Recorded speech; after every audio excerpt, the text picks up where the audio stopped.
طاعة الله.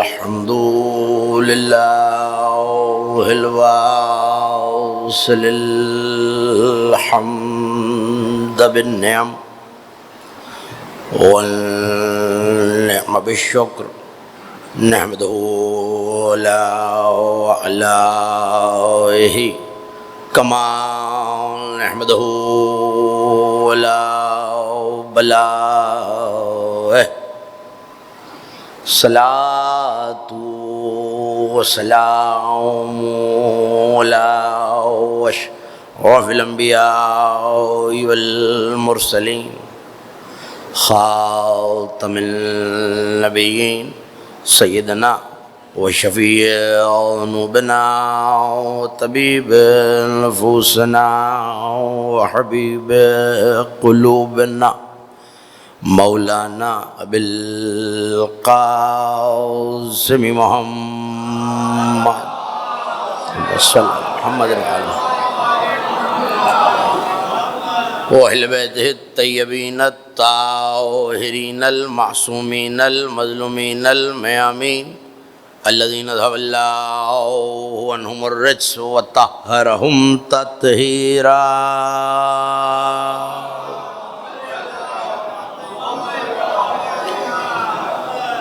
لعنت اللہ علی اعدائهم ومنکر فضائلهم وغاصب حقوقهم اجمعین من یوم لداوتهم وظلمهم الى یوم الدین اما بعد فقد قال اللہ سبحانہ وتعالی فی محکم کتابہ المجید وقرآنہ الحمید وهو أصدق القائلين وقوله الحق لو أن لي كرة لأكون من المحسنين صلوات بواز بلند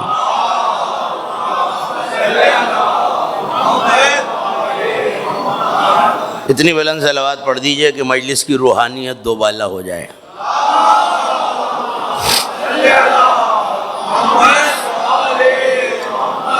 تھوڑا سا جو جوان ہیں اگر آپ زحمت فرمائیں گے مجلس کے ماحول اور روحانیت میں اور اضافہ ہو جائے گا. تھوڑا سا نزدیک تشریف لے آئیے, ایک مرتبہ اور صلوات کا سہارا دے دیجیے عالم.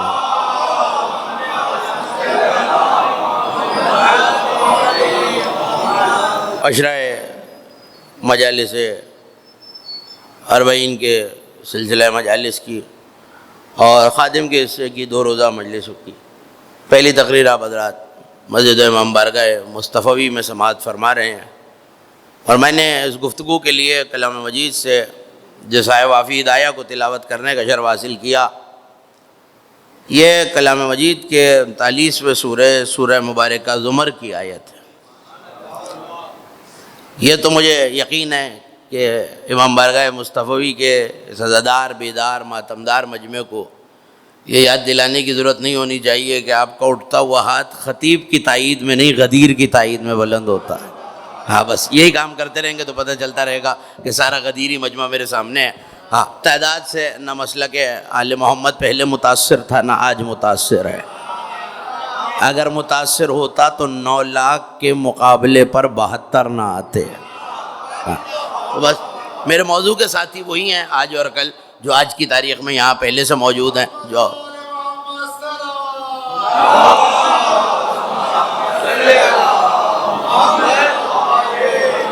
جو اب آپ تشریف لاتے رہیں گے وہ اس قافلہ مودت میں شامل ہوتے رہیں گے. جتنے بہتر طریقے سے آیت کا ترجمہ اور مطالب آج آپ کے اذہان عالیہ میں محفوظ ہو جائیں گے, اگلی منزل اتنی زیادہ آسان ہے آج بھی اور کل بھی. ایک ایک مومن میری طرف متوجہ ہو جائے, رضاکار ہو جائے, بیدار ہو جائے, آیت کا ترجمہ محفوظ کیجئے. اور میں بھائی لائف چل رہی ہے اس کو بند کر لو, بعد میں دیکھ لینا. ایک مرتبہ صلوات بھیج دیجئے محمد والے.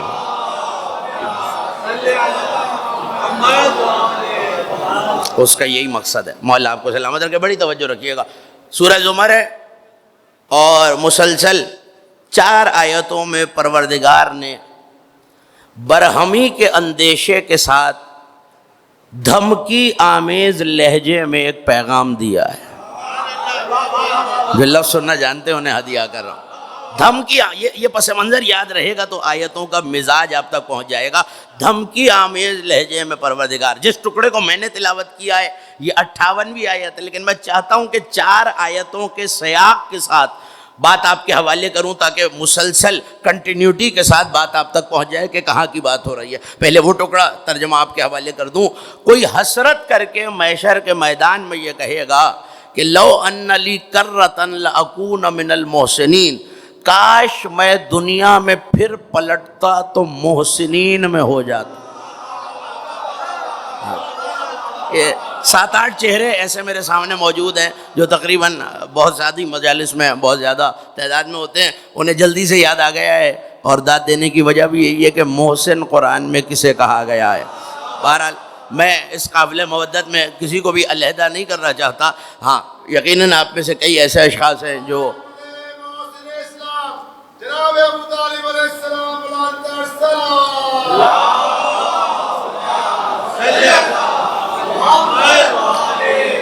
کئی ایسے احباب ہوں گے جو میرے طرز خطابت سے نا آشنا ہیں، میں ان کی سماعت کی بلندی سے نابلد ہوں، لیکن ہمارا تعلق اس مسلک سے ہے کہ رہنے والا ایران کا بھی ہو اور دل میں ولایت ہو تو یہ گھرانہ منا اہل بیت بنا لیتا ہے. ہاں سلمان عرب تو نہیں تھے نا، ایران کے رہنے والے تھے، اہل فارس میں سے تھے، مگر منا اہل بیت ہو گئے. بس شرط یہ ہے کہ دل میں علی بستا ہو. ہاں بس آپ تیار ہو گئے، مومنین جمع بھی ہو گئے. ترجمہ آپ کے حوالے کرتا ہوں. کیا کہہ رہا ہے حسرت کرنے والا؟ لو ان لی کرۃ، اگر میں دوبارہ پلٹ جاؤں تو میں بھی محسنوں میں ہو جاؤں گا. کہہ کس سے رہا ہے؟ بس وہ پس منظر سنیے. 55ویں آیت سے مسلسل 4 آیتوں کا کاروان ہے، اور اللہ نے 3 قسم کی حسرتوں کا ذکر کیا ہے انہی آیتوں کے سلسلے میں. اللہ کہہ رہا ہے حکم کا لہجہ ہے پہلی آیت میں، اور اس کے بعد حکم کی نافرمانی، حکم عدولی کرنے والوں کے لیے ڈراوا اور دھمکی آمیز پیغام دیا ہے. اللہ نے پیغام آپ کے حوالے کرتا ہوں. ارشاد ہے وَاتَّبَعُوا احسن، اے لوگوں احسن کی اتباع کرو، احسن کی پیروی کرو. نہیں آپ نے غور ہی نہیں کیا، یوسف حسین ہے یہ کوئی احسن ہے؟ بھئی یہ بالکل میں مثال دیتا ہوں تاکہ میرے نوجوان نہ بچھڑ جائیں. کبیر کیا معنی ہے؟ میں نے مشکل لفظ پوچھا، مجلسی مجمع کو اتنی عربی آتی ہے. کبیر بڑا، اکبر بہت بڑا، عظیم عظمت والا، اعظم بہت زیادہ عظمت والا، کریم عزت والا کرامت والا، اکرم بہت زیادہ کرامت والا. تو اللہ نے یہاں حسین نہیں کہا، احسن. ہاں اور کچھ عرض پہلے یہ امام بارگاہ 4 معصومین میں عرض کیا تھا کہ یوسف حسین ہیں، مگر جتنے بھی حسین ہوں یوسف کا چہرہ دیکھنا عبادت نہیں ہے. بڑے بڑے چرچے ہیں حضرت یوسف علیہ السلام کے، مگر کسی جھوٹی روایت میں بھی کوئی نہیں دکھا سکتا کہ جناب یوسف کا چہرہ دیکھنا عبادت ہے. اور کوئی ایسا ہے جس کے بارے میں نبی نے یہ کہا النظر الی وجہ علی نبا. ٹھیک ہے نا؟ ہاں تو یہ حسین کی بات نہیں ہو رہی، احسن کی بات ہو رہی ہے. اللہ کہہ رہا ہے احسن کی پیروی کرو. اور آگے آیت اتنی بولتی ہوئی ہے. ہاں ہمارا تصور یہ ہے کہ قرآن صامت ہے، بول نہیں سکتا، بالکل نہیں بول سکتا. لیکن میرے اور آپ کے معاشرے میں بھی جو بول نہیں سکتا وہ ہاتھ رکھ کے تو بتا سکتا ہے نا کہ اس کی بات کر رہا ہوں. ہے ایسا ہوتا ہے؟ میرے آپ کے معاشرے میں بھی جو بول نہ سکتا ہو وہ اشارہ کر کے بتا دیتا ہے کہ میں اس کی بات کر رہا ہوں. تو قرآن کی آیت کا اگلا ٹکڑا بھی سورہ مبارکہ زمر کی 55ویں آیت اشارہ کر کے بتائے گی کہ میں اس کی بات کر رہا ہوں. ارشاد ہو رہا ہے وَاتَّبَعُوا احسن، احسن کی اتباع کرو. میرے مالک مصطفی کا عزادار بیدار ماتمدار مجمع پوچھ رہا ہے احسن کی نشانی کیا ہے؟ انزل الیکم من ربکم، یہ احسن وہ ہے جو تمہارے پروردگار کی طرف سے نازل ہوا ہے. نہیں یہ بھی اگر علی والوں کو مجھے یاد دلانا پڑے کہ وہ کیا ہے جو اللہ کی طرف سے نازل ہوا ہے. پیمبر سفر حج سے واپس آ رہے ہیں، اللہ نے روک کے کہا یا ایھا الرسول بلغ ما انزل الیک من ربک، وہ پہنچا دیجئے جو آپ پر آپ کے رب کی طرف سے نازل ہوا. ٹھیک ہے نا؟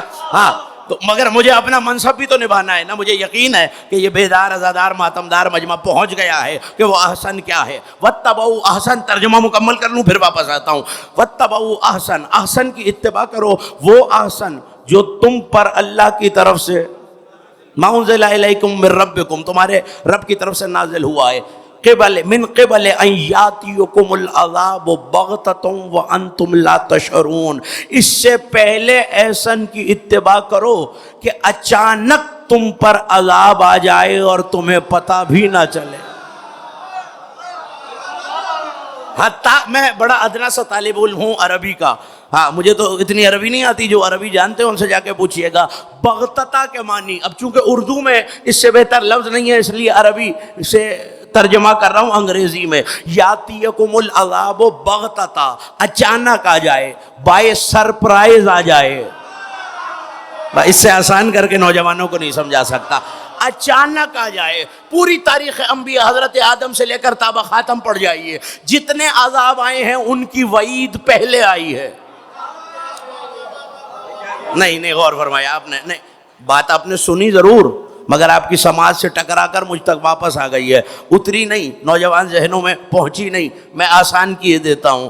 حضرت نوح سفینہ بنا رہے ہیں، 40 سال پہلے اعلان کرنا شروع کیا نوح نے عذاب آنے والا ہے. حضرت موسیٰ بتاتے رہے عذاب آنے والا ہے. حضرت یسع بتاتے رہے عذاب آنے والا ہے. حضرت یحییٰ بتاتے رہے عذاب آنے والا ہے. یعنی عذاب کے آنے میں اور نظر آنے اور پہنچنے اور وارد ہونے میں فاصلہ ہوتا ہے، پتہ چل جاتا ہے آنے والا ہے. حضرت نوح کا طوفان آیا، آسمان سے بارش برسنے لگی. قرآن کہتا ہے سورہ مبارکہ قمر میں ساری تفصیل ہے طوفان نوح کی. اللہ کہہ رہے وَفَتَحْنَا أَبْوَابُ السَّمَاءِ لِمَاءٍ مُنْهَمِرٍ، ہم نے آسمان کے دروازے بے مقدار پانی کے لیے کھول دیے. اب جب پانی برس رہا تھا تو نظر آ رہا تھا نا، حتیٰ کہ آدم سے شروع کیجئے علیہ السلام اور حضرت کے زمانے تک آ جائیے، سرور کونین کے زمانے تک، مباہلے والا عذاب بھی آسمان پہ نظر آ رہا تھا. ٹھیک ہے نا، ٹھیک ہے نا، سنی ہوئی ہے نا آپ کی بات. مباہلے والا عذاب بھی نظر آ رہا تھا، آگ کا بگولا بن کے آسمانوں تک آ چکا تھا. اگر مباہلے سے پیچھے نہ ہٹتے نہ سارا تو آ جاتا. اس کا مطلب ہے جس امت پر بھی عذاب آیا، عذاب کی وعید پہلے آئی. لیکن یہ جو احسن کی اتباع نہ کرنے والے ہیں، اللہ ان سے کہہ رہا ہے یاتیکم العذاب بغتۃ، تمہیں پتہ بھی نہیں چلے گا اور کسی عذاب کے چہرے سے پردہ ہٹ جائے. اور جائیے میرے پاس وقت نہیں ہے نہ میرا موضوع ہے اس وقت، مجھے تو آگے جانا ہے آخری آیت کی طرف. میں یہ نہیں کہتا فلاں تفسیر، جو شیعہ تفسیر، یہ شرط ہے کہ مسلک تشیع کی ہو اور کسی کی رائے پر مبنی نہ ہو، اہل بیت کی بتائی ہوئی ہو. ہاں تفسیر برہان، تفسیر میزان، تفسیر صافی، تفسیر نور الثقلین، تفسیر بصائر، کنز الدقائق، 7-8 حوالے تو کافی ہیں نا یا نہیں؟ سب میں جا کے میری چھوٹی سی مجبوری بھی ہے ایک، آپ جانتے ہیں، نالائقی سمجھ لیجئے، کم علمی سمجھ لیجئے، مجبوری سمجھ لیجئے کہ مجھے فضائل کے علاوہ کچھ اور پڑھنا نہیں آتا. تو بس ہاں آپ اسے میری کم علمی بھی سمجھ سکتے ہیں کہ جو آتا ہے وہی اپنے سننے والے معزز مجمع کی پیش کر سکتا ہوں. بڑی توجہ رکھیے گا. یاتیکم العذاب بغتۃ، اچانک آ جائے. یہ کوئی ایسا عذاب ہے کہ جس کے آنے کی تمنا، جس کے آنے کی وعید تو ہے مگر پتہ نہیں ہے کہ کب آ جائے گا. جو تفسیر میں لے اٹھا کے دیکھیے گا. سائل نے پوچھا امام سے کیا کہہ رہا ہے اللہ؟ مسکرا کے کہنے لگے اللہ کے کہنے کا مقصد یہ ہے احسن کی اتباع کرو اس سے پہلے کہ اچانک مہدی ذوالفقار لے کے آ جائے. نہیں، جو ممبر پہ بیٹھتا اور چہرہ ہی نہ پڑھ سکے وہ بیٹھتا کیوں ہے؟ ہاں تو یہاں سے دبتی ہوئی آواز اور نوجوان چہروں پہ آیا ہوا سوالیہ بڑی واضح نظر آتا ہے. میرے بزرگ میرے لیے دعا کرتے رہیں اور یہ نوجوان دوست میرے ساتھ چلتے رہیں تو منزل آسان ہو جائے گی. سوال یہ ہے، ہم تو امام کے ظہور کو نعمت سمجھتے ہیں، اللہ عذاب کہہ رہا ہے، یہ سوال لکھا ہوا نظر آ رہا ہے مجھے آپ کے چہرے پر. یہ امام کی بات نہیں ہو رہی، ذوالفقار لے کر آ جائے. اور جائیے، میں ممبر سے کہہ رہا ہوں، ذمہ داری سے کہہ رہا ہوں، معتبر ترین شیعہ کتابوں میں یہ حدیث ہے کہ الذوالفقار فیہ حیات المومنین و بوار للمنافقین، ذوالفقار مومن کی زندگی ہے، منافق کی موت ہے۔ تو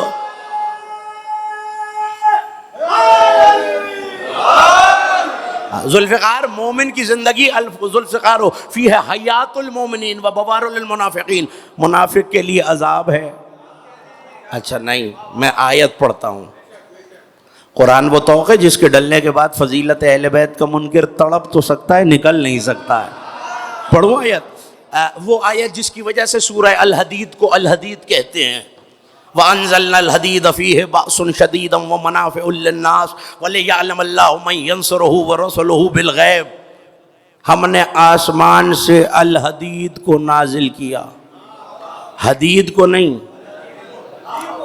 اتنا ہی فرق ہے جتنا کتاب اور الکتاب میں ہے۔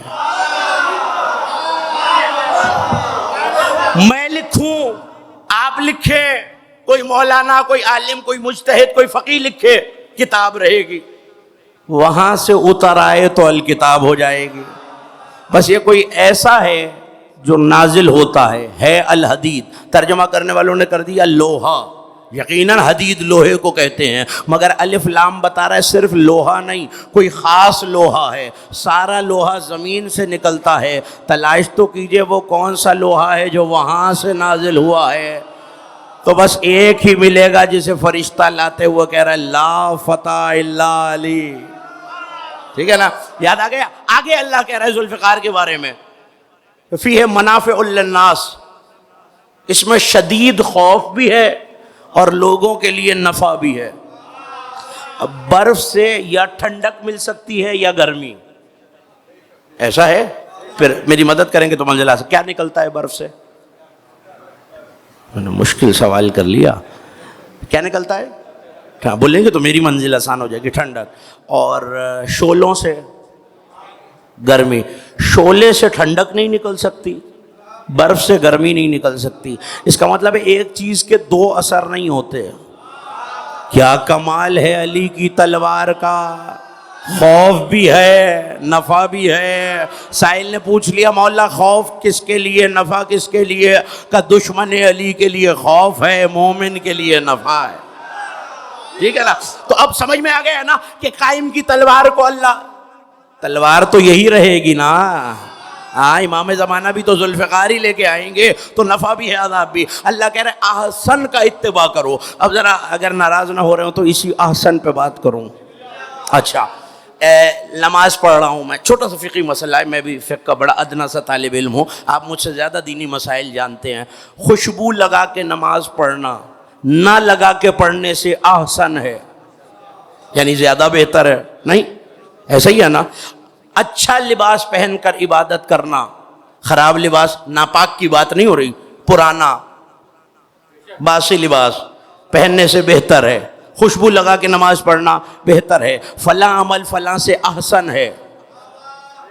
ممبر پہ میں، آپ نے دیکھا ہوگا، میں دیکھتا بھی ہوں، میرے بزرگ تشریف فرمائے آپ کو بتائیں گے، آج بھی ایسے تہذیب کے لوگ ہیں جو مجلس کے لباس کے علاوہ ممبر پر دوسرا لباس پہن کے نہیں بیٹھتے، جو عمومی طور سے ہم گھروں میں پہنتے ہیں۔ وہ کہتے ہیں احسن یہ ہے کہ اعضاء کا لباس، اس کا مطلب ہے ہر عمل سے جو بہتر ہو وہ احسن ہے، اور احسن قرآن کہہ رہا ہے علی کی ولایت کو، ٹھیک ہے نا؟ ما انزل الیک من ربک، ما انزل الیک من ربک، احسن ہے علی کی ولایت۔ تو بھائی جو بھی ذکر آپ کہہ رہے ہیں نا کہ یہ بھی ممبر سے پڑھا کیجئے، یہ بھی ممبر سے پڑھا کیجئے، یہ بھی ممبر سے، میں کہہ رہا ہوں سب صحیح ہے، مگر علی کی ولایت احسن ہے۔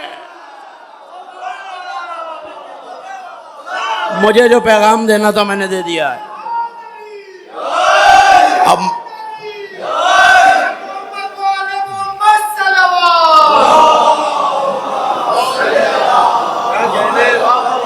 نہیں ٹھنڈی صلوات پڑھیے آپ نے، جوش ولا کے ساتھ صلوات پڑھیے دوبارہ۔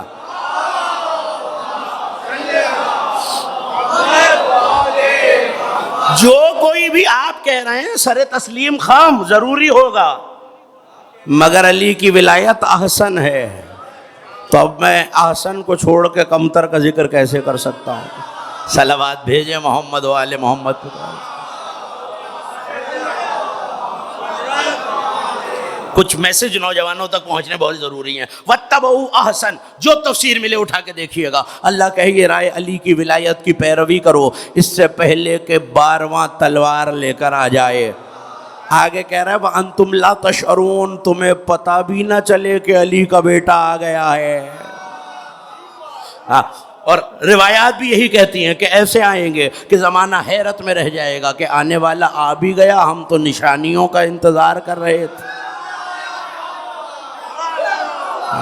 فضائل کا کمال یہی ہے کہ چہرہ بتا دیتا ہے کہ جملہ پہنچ گیا ہے، اور نوجوانوں کے کھلے ہوئے چہرے بتا رہے میرا جملہ پہنچ گیا۔ آگے اللہ کہہ رہے دیکھو احسن کی اتباع کرو، ایسا نہ ہو کہ پھر اس ولایت کا وارث تلوار لے کر آ جائے، تمہیں خبر بھی نہ ہو۔ اور دیکھو اب ہے قرآن، مسجد سامنے ہے، قرآن مجید ہوں گے، ہاتھ کنگن کو آرسی کیا لے آئیے، کھول کے کہیے اسد زیدی آپ نے آیت بھی غلط پڑھی ہے، نہ سورہ زمر ہے نہ 56ویں آیت ہے، اور اگر صحیح پڑھی ہے تو پھر ذرا دو فیصلے کیجئے نا تاکہ بات آگے بڑھ جائے۔ کہ دیکھو احسن کی اتباع کرو، تمہیں پتہ بھی نہیں چلے گا، اس ولایت کا احسن کا وارث آ جائے گا اور عذاب بن کر ذوالفقار تم پہ پڑنے لگے گی۔ اور ایسا نہ ہو کہ کوئی نفس کوئی شخص محشر میں کہے واہ حسرتا ما فرطت فی جنب اللہ، ہائے کاش میں نے جنب اللہ کو گھٹایا نہ ہوتا۔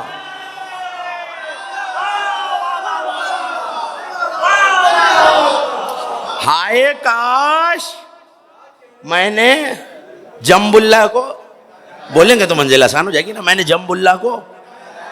اچھا بھائی اب میں جملہ کہنے جا رہا ہوں، زیادہ سے زیادہ یہی ہوگا میں دوبارہ اگلے برس آپ کو اس ممبر پہ نظر نہیں آؤں گا، لیکن جملہ ایسے حق ہے جیسے خدا ایک ہے، بالکل ایسے ہی حق ہے۔ اور صلاح عام دے رہا ہوں میں، قرآن کے پڑھنے والے پڑھے لکھے افراد صاحبان بزم معرفت کا مجمع ہے میرے سامنے، تحقیق کیجئے، علماء سے پوچھئے، گھٹانے والے کی حسرت قرآن میں میں دکھاتا ہوں، بڑھانے والے کی آپ دکھا دیجئے۔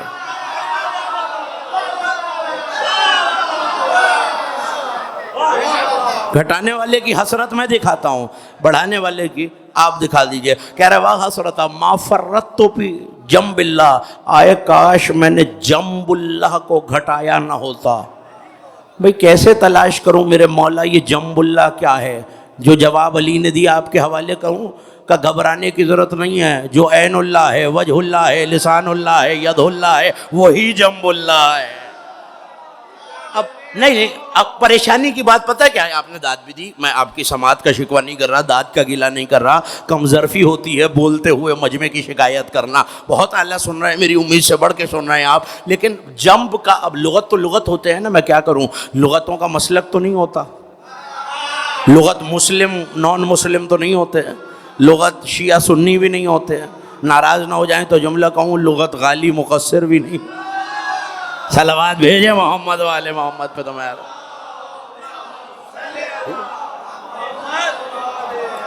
لغت تو لغت ہوتا ہے، لغت تو علم ہے، علم کا کوئی مسلک نہیں ہوتا۔ جب علم کا کوئی مسلک نہیں ہوتا تو اب میں کیا کروں کہ پیمبر کہہ دے انا مدینۃ العلم وعلی بابھا۔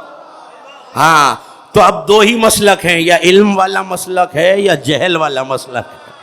ہاں مسلک علم سے بنتے ہیں۔ اب بڑی توجہ، سارے نوجوان میری طرف متوجہ ہو جائے تو میں جملہ کہوں۔ لغت میں جا کے دیکھیے جنب کے معنی علماء نے لکھے ہیں پہلو۔ اب میں پریشان اس بات پر ہوں کہ ہم نے تو دینیات کی چھوٹی چھوٹی کتابوں سے لے کر بڑے ہوئے پڑھنے لگے، تعلیم حاصل کی، دینی تعلیم حاصل کی، پتہ یہ چلا علم کلام پڑھ کر، علم حیت پڑھ کے، اصول دین پڑھ کر کہ وہ تو جسم ہی نہیں رکھتا۔ اب میں پریشان ہوں، جس کا جسم ہی نہیں ہے اس کا پہلو کیسے ہے؟ پھر سفر کرنے لگا، مولا کے ذکر کو تو فعل، باہر گیا ملک سے، کراچی سے باہر گیا، عرب ریاستوں میں گیا، جو کبھی گئے ہوں یا رہے ہوں وہ میری گواہی دیں گے، اور نہیں گئے تو جائیں، جو رہا اس سے پوچھئے گا۔ میں سونار کی دکان پر ایسے جہاں نگینے اور انگوٹھیاں بکتی ہیں وہاں چلا گیا، تو میں نے کہا کہ بھئی یہ فیروزے کی انگوٹھی دکھا دیجئے۔ میں نے اپنی انگوٹھی رکھے گا، بالکل ایسے ہی چاہیے، بہت دیر تلاش کرنا ہے، مثال پہنچے گی تو جملہ پہنچے گا، مثال ضائع ہو جائے گی تو جملہ ضائع ہو جائے گا۔ اب ایسی تو تھی نہیں، میں نے تو کراچی سے بنوائی تھی، بالکل اس سے ملتی جلتی لے کر آیا اور لا کے برابر میں رکھا۔ اب یہ گرامر کا مسئلہ ہے، زبان کا مسئلہ ہے، عقیدے کا مسئلہ نہیں، برابر میں رکھ کے کہنے لگا 19-20 کا فرق تھا، قریب تھی کہ ایسی ہو. کہنے لگا ہاذا جنب ہاذا، یہ اس کے جنب میں ہے. پتہ نہیں میں نے کیا کہا اور مصطفی کے مجمع نے کیا سنا. یہ اس کے جنب میں ہے، ہاذا جنب ہاذا. پتہ چلا اتنی قریب ہے کہ دور سے دیکھنے والے کو دھوکہ ہو جائے کہ یہ وہ ہے. دور سے دیکھنے والے کو اب یہ وہ نہیں ہے. جس نے اسے وہ سمجھا وہ بھی گمراہ ہوا، مگر اس سے الگ سمجھا وہ بھی گمراہ. جس نے اسے وہ سمجھا وہ گمراہ ہے، کیونکہ وہ نہیں ہے، اس جیسی لگتی ہے. اسے کہتے ہیں جنب. جاؤ تلاش کرو، کوئی اور مل جائے تو میں دستبردار ہو جاؤں گا، ورنہ مجھے ایک ہی ملا جو لوگوں کو اس جیسا لگا. غلط لگا، شرک ہوا، مگر کیا کروں، لگا تو. ہاں تو بالکل جو قریب ہو، جو قرب الہی کی آخری منزل پہ ہو، اس کا حق ہے کہ جنب اللہ ہو. اور کوئی کہہ رہا ہے کاش میں نے جنب اللہ کو گھٹایا نہ ہوتا. آیت ہے، میں نے روایت کا تو سہارا ہی نہیں لیا. یا تو کوئی ایسا آپ کو مل جائے جو جنب اللہ ہو، میں سر گردن جھکا کے مان لوں گا. اللہ کہہ رہا ہے احسن کی اتباع کرو. اور جب میں گیا علم اسلام کے علماء کے پاس، میں نے کہا صاحب یہ احسن کیا ہے؟ کہنے جی قرآن. احسن کی اتباع نہ کی عذاب آ جائے گا. اچھا، میں نے دیکھا ابو جہل آیا پیغمبر کے پاس اور آ کے کہنے لگا ان کان ھذا ھو الحق فامطر علینا حجارۃ من السماء. یہ جو قرآن تم پڑھ رہے ہو اے محمد مصطفیٰ، اگر یہ حق ہے مجھ پہ پتھر آ جائے. پتھر تو نہیں آیا، آیت آ گئی کیف یعذبہم وانت فیہم. میرے حبیب جہاں آپ رحمت للعالمین بن کے بیٹھے ہوں وہاں عذاب کیسے آ جائے؟ ٹھیک ہے نا، پڑھ لیجئے گا قرآن. جہاں پیغمبر ہوں وہاں عذاب نہیں آتا. قرآن کا انکار کر رہا تھا، عذاب نہیں آیا. اور غدیر میں کسی نے آ کر کہا اپنی طرف سے بنایا. نہیں، آپ کو پتہ نہیں چلا حارث بن نعمان فہری نے کوئی دلیری نہیں کی ہے. اس نے دیکھا تھا پہلے ابو جہل نے کہا تھا پتھر نہیں آیا، وہ سمجھا آج بھی نہیں آئے گا. اسے کیا پتا تھا پہلے قرآن تھا ولی ہے. میں لفظ بدل کے کہہ دیتا ہوں، پہلے قرآن صامت تھا، اب قرآن نعت ہے.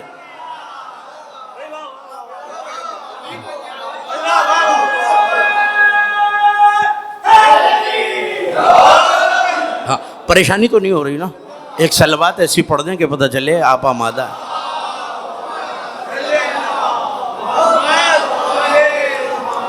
بڑی توجہ رکھیے گا. حسرت کیا کر رہا ہے؟ حسرت ما فرطت فی جنب اللہ. ایک تو یہ ہے جو گھٹا رہا ہے. دوسرا گروہ بھی قرآن سے دکھاؤں اگر ناراض نہ ہو رہے ہیں. پڑھوں گا آیت ہی. اسی آیت کے اگلے ٹکڑے میں کہہ رہا ہے وَأَن نَكُونَ مِنَ السَّاخِرِينَ. کاش میں جنب اللہ کی کرامتوں کا مذاق اڑانے والا نہ ہوتا. نہ آپ نے داد دی، ہاتھ اٹھائے، لیکن مجھے پتہ چل رہا ہے کہ بات واضح نہیں ہوئی. نوجوانوں کی دبتی آواز مجھ تک آئی ہے اور دبتی ہوئی آواز بتا دیتی ہے کہ ابھی جملہ واضح نہیں ہوا. میں بات آسان کرتا ہوں. ایک وہ ہے جو گھٹا رہا ہے، ایک وہ ہے جو مذاق اڑا رہا ہے. کیا مطلب ہے بھئی؟ یہ 2 انگلیوں سے اتنا بھاری دروازہ کیسے اکھڑ گیا؟ یہ علی مدینے میں سے پلک جھپکنے سے پہلے خیبر کیسے آ گیا؟ جو کہہ رہا ہے یہ قصے کہانیاں ہیں، وہ محشر میں ہاتھ مل کے کہے گا کاش میں نے مذاق نہ اڑایا. ابھی تو میں نے ایک حسرت بیان کی ہے، 3 حسرتیں ہیں. چلوں آگے اگر آپ میرے ساتھ ہیں؟ ہاتھ اٹھاتے نہیں، پتہ چلتا رہے گا میرے ساتھ ہے، میرے ہم سفر ہیں آپ. پھر آگے کہے گا وَإِن يَقُولُ نَفْسًا. پھر پہلے یہ کہے گا کاش میں نے جنب اللہ کو گھٹایا نہ ہوتا. پھر کہے گا ہاں میری منزل تو تیسری آیت ہے. یہ تو آپ کی محبت کی وجہ سے میں تینوں سے گزرتا ہوا جا رہا ہوں، کوشش کرتا ہوا تیزی. مجھے تو آخری آیت تک لے کے جانا ہے جسے تلاوت کرنے کا شرف حاصل کیا میں نے. دیکھتے میری طرف رہیے گا. پھر کہے گا لو ہدان اللہ. اگر اللہ نے مجھے ہدایت دی ہوتی اکون من المتقین تو میں بھی متقی ہو جاتا. کیا مطلب ہے؟ نمازیں پڑھ لیتا. کیا مطلب ہے؟ روزے رکھ لیتا، سچ بولتا، جھوٹ نہ بولتا، عمل صالح کرتا، گناہ نہ کرتا. سناٹا ہو گیا صاحب. حدیث تو آپ کی بہت سنی ہوئی ہے، میرے بعد میری امت کے 73 فرقے ہوں گے، 72 جہنمی، ایک نام نبی نے بھی نہیں لیا، نام میں بھی نہیں لے رہا. جہاں مصطفیٰ نام نہ لے میری کیا حیثیت. مگر یہ طے ہے میرے بزرگوں، بھائیوں، دوستوں، کہ کہیں یہ نہیں کہا کہ وہ 72 جو ہیں ان کے نمازی جنت چلے جائیں گے اور گناہگار جہنم چلے جائیں گے. نہیں، کیا خیال ہے ان 72 فرقوں میں ایک بھی نمازی نہیں ہوگا، ایک بھی روزہ دار نہیں ہوگا، ایک بھی پرہیزگار نہیں ہوگا، عمل والے ہوں گے. اچھا، اور یہ جو ایک جنت جا رہا ہے ان کے بارے میں بھی یہ نہیں کہا کہ ان کے پرہیزگار تو جائیں گے، گناہگار نہیں جائیں گے. اس کا مطلب ہے کوئی اور چیز ہے جو جنت کا فیصلہ کرا رہی ہے. عمل انہوں نے بھی کیا ہے، عمل انہوں نے بھی کیا ہے. ان کا عمل صرف عمل ہے، ان کا عمل تقویٰ ہے. میں تلاش کرتا چلا تو شیخ صدوق نے لکھا بھری مسجد نبوی میں پیغمبر نے علی کی طرف دیکھ کے کہا، یا علی حبک التقویٰ والایمان، تمہاری محبت تقویٰ بھی ہے، ایمان بھی ہے. ہاں، تو اب یہ کیا کہہ رہا ہے؟ کاش اللہ نے مجھے موقع دیا ہوتا تو میں بھی ولائے علی والا ہو جاتا. تیسری حسرت بتاؤں اگر تھک نہ رہے ہوں تو. نہیں، جب قافلہ چلتا ہے نا، جو دیش چلتا ہے اس کا بھی انتظار کرنا پڑتا ہے، جو سست رو ہو اسے بھی ساتھ میں لانا پڑتا ہے، بیمار کا بھی دھیان رکھنا پڑتا ہے، صحت مند کا بھی دھیان. اور یہ بھی میں نے غدیر سے سیکھا ہے. پیغمبر نے کہا نہیں تھا بلال جو آگے چلے گئے واپس بلاؤ، جو پیچھے رہ گئے ان کا انتظار کرو. تو میں بھی یہ چاہتا ہوں کہ کوئی نوجوان دوست اور بھائی میرے قافلے سے بچھڑ نہ جائے، جو دروازہ علی پہ جا رہا ہے سلام مودت عرض کرنے. چلیں آگے. ہاں، بس اس آیت تک آ گیا میں کہ جس آیت کے لیے میں نے آپ کو زحمت دی ہے. پہلی حسرت یہ کرے گا احسن کی اتباع نہ کرنے والا. کاش میں نے جم اللہ کو گھٹایا نہ ہوتا، کاش میں نے کرامتوں کا مذاق اڑایا نہ ہوتا، کاش میں متقین میں سے ہوتا. اور جب قرآن کہتا ہی نہ ترل عذاب، پھر ایک نفس ایسا ہوگا. اب جسے 35 منٹ کی پچھلی تمہید یاد ہے اس کے لیے ہے میرا جملہ، جو عذاب کو دیکھ کے کہے گا کاش میں دنیا میں پھر پلٹ جاؤں.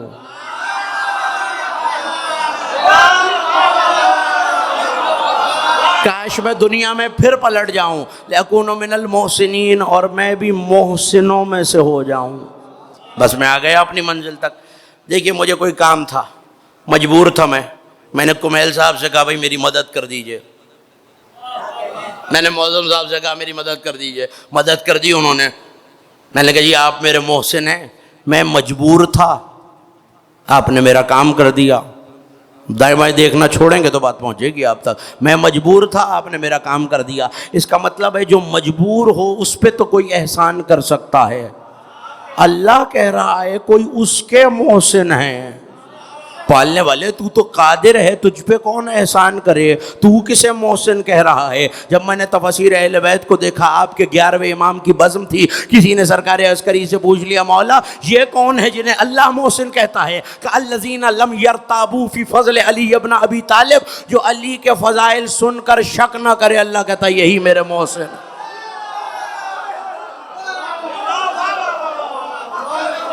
یہ میرے. تو اب مجھے ترجمہ کرنے کی اجازت دیں. کچھ لوگ عذاب کو سامنے دیکھ کے کہیں گے کاش ہم دنیا میں پلٹ جائیں اور فضائل علی میں شک نہ کریں. ہاں، لو ان لی کرتن کرتن کرتن، اسی لفظ کرہ کے لیے تو ساری زحمت دی ہے. کرہ یکرو اس کی گردان ہے. کیسے عرض کروں، اگر میرے سامنے صاحبان بزم معرفت کا مجمع نہ ہوتا تو میں نہ کہتا. کرتن، امام راغب کا تعلق میرے مسلک سے نہیں ہے. قرآن کا بہت بڑا لغت انہوں نے لکھا مفردات غرائب القرآن، ہوگا علماء کے پاس جا کے دیکھیے گا. انہوں نے لکھا کرہ کے معنی کیا ہیں. میں کیسے نوجوانوں کو سمجھاؤں. ایک ہوتی ہے رسی، ایک ہوتی ہے باٹ کی رسی. آسان کر کے کہتا ہوں، غور سے دیکھنا. رسی کو ایسے بل کھائی ہوئی ہوتی ہے تو ایک حصہ پلٹ پلٹ کے آ رہا ہوتا ہے. اسی پلٹ پلٹ کے آنے کو کہتے ہیں کرہ. اسی پلٹ کے آنے کو کہتے ہیں نہیں آ رہی مجھے آپ کی آواز, میری مدد کریں گے تو منزل آسان ہو جائے گی. وہ باٹ کی رسی دیکھیے نا, 2 رسیاں ملی ہوتی ہیں, پلٹ پلٹ کے رسی آ رہی ہوتی ہے. اسی بار بار پلٹنے کو کہتے ہیں کرا. میں تو لفظ 3-4 مرتبہ کہہ چکا ہوں, میرے سننے والے مجھے حیرت سے دیکھ رہے ہیں. جو بار بار پلٹ کر آئے اسے کہتے ہیں کرا, اور جو پلٹ پلٹ کر آئے اسے کہتے ہیں کرار. مجھے نہیں پتا کہ ترجمہ کرنے والوں نے اس حدیث میں ترجمہ کیا کر دیا ہے. لَأُوتِيَنَّ غَدًا رَایَةً غَدًا رَجُلًا كَرَّارًا غَيْرَ فَرَّارٍ. کل میں اس کو علم دوں گا جو کرار ہوگا, غیر فرار ہوگا. اب میں نے جب پوچھا صاحبان علم سے کہ بھئی یہ کرار کیا ہوتا ہے, کہنے لگے جو میدان سے نہ بھاگے. تو پھر غیر فرار کا کیا مطلب ہے؟ بھائی غیر فرار کا یہی مطلب ہے نا, جو نہ بھاگے. تو پیغمبر کہہ رہے ہیں کل علم اسے دوں گا جو میدان سے نہ بھاگے, جو میدان سے نہ بھاگے. یہ بلاغت کے بھی خلاف ہے, فصاحت کے بھی خلاف ہے کہ 2 بار پیغمبر ایک ہی جملہ کہیں, جو میدان سے نہ بھاگے, جو میدان سے نہ بھاگے, جس کے قدم نہ ہٹیں. جو پلٹ پلٹ کے آتا رہے اسے کہتے ہیں کرار. پیغمبر نے یہ نہیں بتایا میدان میں, جو ہر زمانے میں پلٹ پلٹ کر آئے اسے علی کے, جو کبھی آدم کا مددگار بن کے آئے, کبھی نوح کی کشتی کنارے لگائے, کبھی ابراہیم کو آگ سے بجائے, اسی کو کہتے ہیں کرار. اور صرف کائنات آدم, میں حوالہ دیے جاتا ہوں, انہیں چاہیے علماء کے پاس جائیے, کتاب دیکھیے مختصر بصائر الدرجات, علامہ حسن ابن سلیمان ہلی, نام یاد رہے گا. مختصر, ایک بصائر الدرجات الگ کتاب ہے, مختصر البصائر الگ کتاب ہے. وہ حسن بن فروغ اصفار 11ویں امام کے صحابی کی ہے, اور یہ 8ویں صدی ہجری میں لکھی گئی ہے. علامہ حسن بن سلیمان ہلی. پتہ بھی ہونا چاہیے ہمارے بزرگوں نے کیا کیا خدمت کی ہے. علماء کا نام لینا جتنا ضروری ہے اس سے زیادہ ان کا کام پتہ ہونا ضروری ہے. صلوات بھیجیے محمد و آل محمد پر.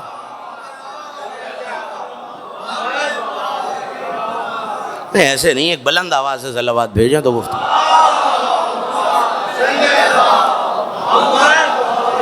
جو ہر زمانے میں پلٹ پلٹ کر آئے اسے کیا کہتے ہیں, اسے کیا کہتے ہیں. اور صرف علی ہے جو ممبر کوفہ سے کہہ رہا ہے انا علی قرہ بعد القرہ والرجعت بعد الرجعہ, میں وہ ہوں جو بار بار پلٹ کے بھی آتا ہے, بار بار رجعتیں بھی کرتا ہے. جو ہر زمانے میں پلٹ پلٹ کے آیا, ہر زمانے میں بدل بدل کے آیا, ہر زمانے میں چہرے لے کے آیا. حدیث نہیں سنی ہوئی, انا الذی نصرت انبیاء سرا برسول اللہ جہرن, میں وہ ہوں جس نے باقی انبیاء کی چھپ کے مدد کی ہے, رسول کی ظاہر ہو کے کی. نہیں موقع یاد, ایک جلدی سے یاد دلاؤں اگر ناراض نہ ہو رہے ہوں تو.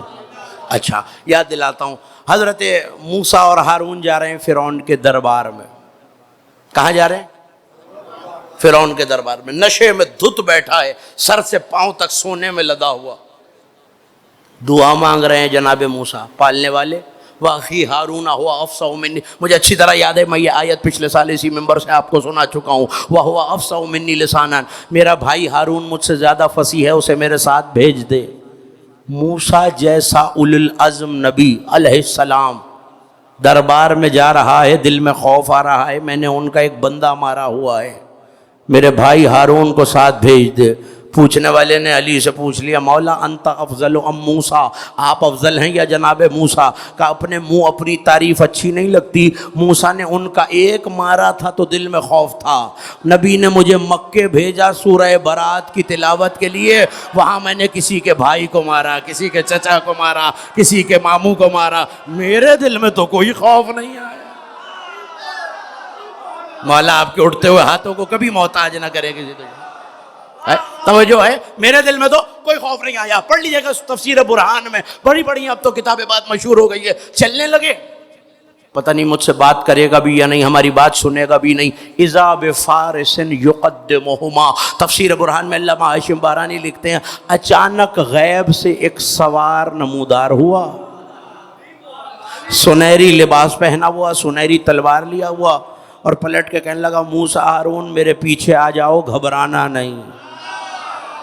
نا نا نا نا نا نا، میں نے آہستہ سے کہا، آپ نے آہستہ سے سن لیا، غور ہی نہیں کیا یہ کون ہے جو نبیوں سے کہہ رہا ہے میرے پیچھے پیچھے آ جا۔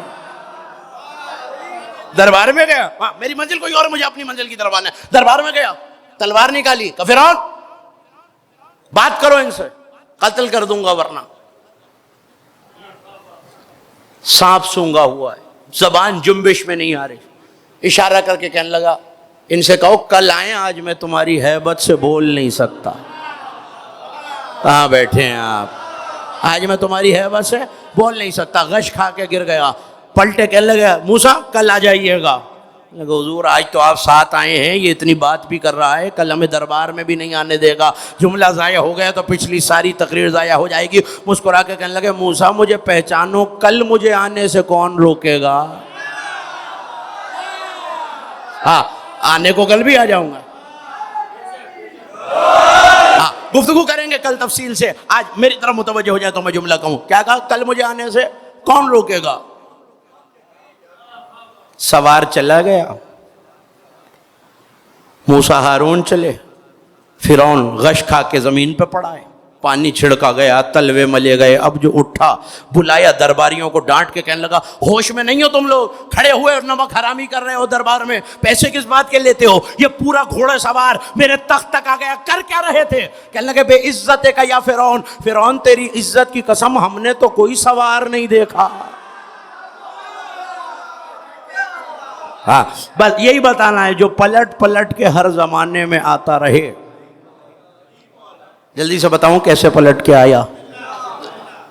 گفتگو کریں گے، 2 روزہ گفتگو ہے، میں موقع یاد دلاتا ہوں اور اپنی منزل کی طرف بڑھتا ہوں۔ کرار کا لفظ یاد رکھیے گا، وہ لوگ حسرت کریں گے۔ کل ایک اور حسرت مجھے آپ کے حوالے کرنی ہے اور مقام میں جنب اللہ آپ کے حوالے کرنا ہے، میری طرف دیکھتے رہیے گا۔ کانا سلمان و امیر المومنین یاکلان الرطب، علی اور سلمان کھجوریں کھا رہے ہیں۔ وکانا علی فوق سطح البیت، اور علی گھر کی چھت پر، یعنی یہ جسے بیلکنی کہتے ہیں، اس مقام پر بیٹھے ہوئے ہیں۔ وہیں سے مولا نے کھجور کی گٹھلی لے کر سلمان کی طرف پھینکی، سلمان کے سر پہ لگی۔ زیادہ سے زیادہ 650 سال اور کم سے کم 300 سال کی عمر لکھی ہے شیعہ سنی کتابوں میں جناب سلمان کی۔ سر اٹھا کے کہنے لگے یا علی انا شیخ کبیر، میں بڈھا ہوں، بوڑھا ہوں، بزرگ ہوں، آپ جوان ہیں، مزاح کر رہے ہیں مجھ سے؟ بس یہ کہنا تھا، جملہ ضائع نہ کیجیے گا۔ کرار کے چہرے کے تیور بدلے، ضائع ہو گیا ہے جملہ، میں ہوا کے جھونکے کی طرح کہہ کے گزر جاؤں گا۔ کرار کے چہرے کے تیور بدلے، کہنے لگا سلمان لگتا ہے تم دشت ارزن بھول گئے ہو۔ سلمان تم دشت ارزن بھول گئے ہو۔ سلمان ہکا بکا ششدر اٹھے، پیغمبر کے قدموں میں آئے، قدموں پہ سر رکھا کہ سرکار علی کا مرتبہ بتا دیجئے۔ سلمان ہوا کیا کہ میں بیٹھا ہوا تھا، سارا قصہ سنایا، وقت نہیں ہے میرے پاس کہ میں تفصیل میں جاؤں۔ علی نے گٹھلی ماری، میں نے کہہ دیا پتہ نہیں کس موج میں کہ یا علی آپ جوان ہیں، میں بوڑھا ہوں، مجھ سے مزاح کر رہے ہیں۔ علی نے مجھ سے ایسا جملہ کہا سرکار میرے رونگٹے کھڑے ہو گئے، دل حلق میں آ گیا، میں کپ کپانے لگا ہوں کہ سلمان واقعہ کیا ہے؟ کہ سرکار 200 سال پرانا واقعہ ہے، میں غسل کے لیے تالاب میں غوطہ لگانے جا رہا تھا، لباس اتار رہا تھا، سامنے سے شیر آ گیا، میں نے ورد پڑھا، اللہ سے مدد مانگی، ایک سوار آیا تھا، میں نے سوار کو دیکھا، اس نے شیر کو ضرب لگائی، شیر دوڑ کے چلا گیا۔ وذالک فصل الخریف، اور وہ بہار کا موسم تھا، میرے پاس دینے کو تو کچھ نہیں تھا، میں نے وہاں سے پھول پتیاں چن کے ایک چھوٹا سا گلدستہ بنایا۔ علی کے حوالے ابھی یہ بات ہو رہی تھی، علی آ گئے، کہنے لگے 200 سال پرانا واقعہ علی جیسے جوان کو کیسے پتا؟ یہ کہنا تھا علی نے آستین سے گلدستہ نکال کے کہا سلمان دیکھ یہی تھا۔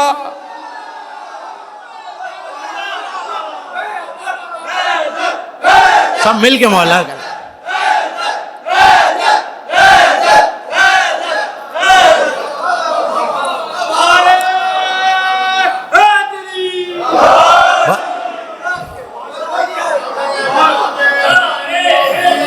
یا علی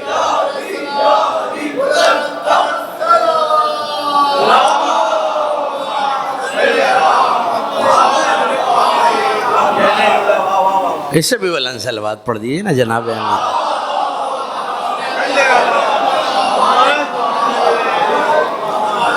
پریشان تو نہیں ہو رہے نا؟ گفتگو کرتے رہیں گے. آنے والی جو پلٹ پلٹ کر آئے, پلٹ پلٹ کا حملہ کرے, اسے کرار کہتے ہیں. زمانہ اگر علی کے لقب ہی سمجھ لے تو کائنات میں علی کا ایک بھی منکر باقی نہ بچے. یہ لفظ کرار کے معنی ہے. آج تک جس زمانے کو حدیث خیبر سمجھ میں نہیں آئی, اسے حدیث فضیلت کیا سمجھ میں آئی؟ پلٹ پلٹ کر آتا, ہر زمانے میں آتا ہے. ظاہراً آنے سے پہلے بھی آتا ہے, دنیا سے پردہ کر جانے کے بعد بھی آتا ہے. کبھی شام غریباں جلے ہوئے خیموں میں آتا ہے. آپ کی آوازیں بلند ہو گئیں, آپ کی آنکھوں نے اشکوں کا وضو کر لیا.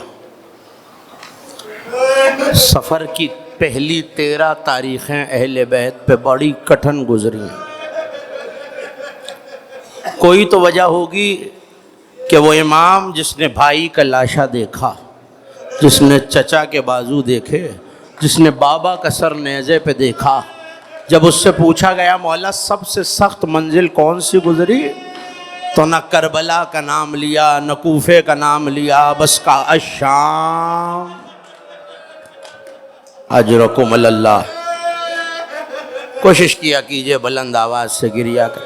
اہل بیت کو آپ کا بلند آواز سے رونا پسند ہے. آپ کے چھٹے امام بڑی دعائیں دیتے تھے, پالنے والے ان چیخوں پہ رحمتیں نازل فرما جو ہمارے مصائب میں بلند ہوتے. سنتے ہیں نا شام غریباں علی آئے تھے, مگر صرف ایک موقع پر نہیں آئے علی, جب بازار سے قافلہ گزارا گیا. خوشبو کا ایک تاجر کہتا ہے کہ میں شام کے بازار سے اس وقت گزرا کہ کچھ لمحوں پہلے اہل حرم کے اسیروں کو گزارا گیا تھا. میں نے دیکھا ہر دیوار لہو سے رنگین تھی. میں نے کہا شام والوں کیا جانوروں کو اب چھتوں پہ ذبح کرنے لگے ہو؟ کسی نے کہا نہیں, یہاں سے قیدیوں کا قافلہ گزرا ہے, ایک اعلان ہو رہا تھا جو علی سے بدلہ لینا چاہے یہ علی کی بیٹیاں ہیں. اتنے پتھر مارے گئے کہ بیویوں کے سروں پہ پتھر لگتے تھے اور خون کے ارے صرف قیدیوں کے پتھر نہیں لگا. مجھے نہیں پتا میں کیسے پڑھوں گا, آپ کیسے سنیں گے. صرف قیدیوں کے پتھر نہیں لگا, 5 لاکھ کا مجمع تھا شام کے بازار میں. علامہ قزوینی نے لکھا جہاں سے مردوں کا چلنا ناممکن تھا وہاں سے علی کی بیٹی کو گزرنا پڑا اور بے مقنا و بے چادر گزرنا پڑا.